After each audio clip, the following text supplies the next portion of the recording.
Hello guys, welcome to SG channel. ఈరోజు మనం దోశల్లోకి అద్రిపోయే చట్నీ చేశానండి. ఆ చట్నీ పేరు ఏంటంటే పల్లీలు కొబ్బరి చట్నీ అండి. ఆ చట్నీ కనుక ఇలా దోశల్లో వేడి వేడి దోశలు నంచుకొని తింటే అసలు సూపర్ అంటే సూపర్ టేస్ట్.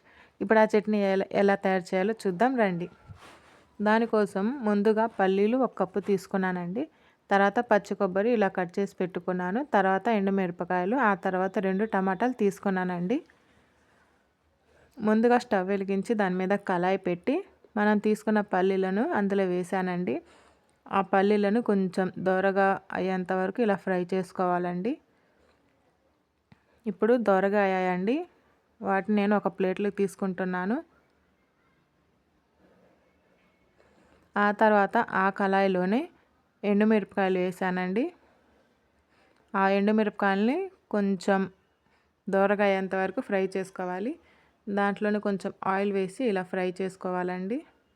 ఆ ఎండుమిరపకాయల్లోనే ముందుగా మనం కట్ చేసి పెట్టుకున్న పచ్చి కొబ్బరి ముక్కల్ని వేసానండి.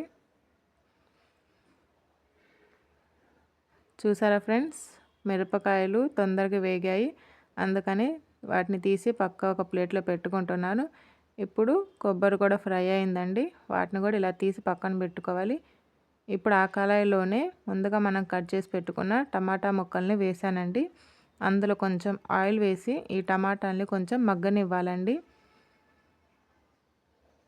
ఇలా మధ్య మధ్యలో కలుపుతూ టమాటాలని మగ్గనివ్వాలి. మగ్గాయండి. ఇప్పుడు ముందుగా మనం ఫ్రై చేసుకున్న వాటిని గ్రైండ్ చేసుకోవాలి. అందులోనే కొంచెం ఉప్పు, కొంచెం చింతపండు వేసి గ్రైండ్ చేసుకోవాలండి. ముందుగా మగ్గనిచ్చుకున్న టమాటా ముక్కల్ని కూడా వేసి ఇలా మెత్తగా పేస్ట్ చేసుకోవాలండి.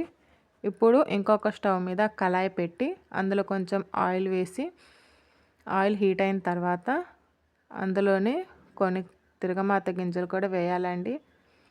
ఇలా తిరగమాత గింజలు వేసి అవి కొంచెం దూరగా ఫ్రై అయ్యేంత వరకు, తర్వాత అందులో ఎండుమిరపకాయలు వేసానండి తాలింపు కోసం.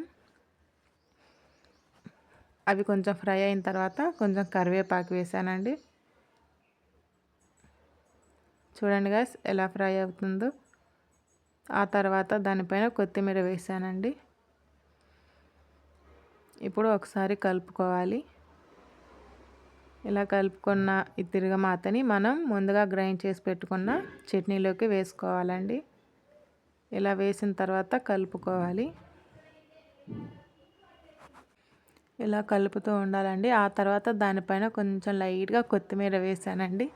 అసలు చట్నీ టేస్ట్ అయితే సూపర్ అంటే సూపర్ వచ్చిందండి. ఒకసారి మీరు కూడా ఈ చట్నీని ట్రై చేయండి. మన వీడియోని ఎవరైనా ఫస్ట్ టైం చూస్తున్నట్లయితే సబ్స్క్రైబ్ చేయండి గాయ్స్ ప్లీజ్. ఈ వీడియో కనుక మీకు నచ్చినట్లయితే సబ్స్క్రైబ్ చేయండి, లైక్ చేయండి, షేర్ చేయండి. Thank you.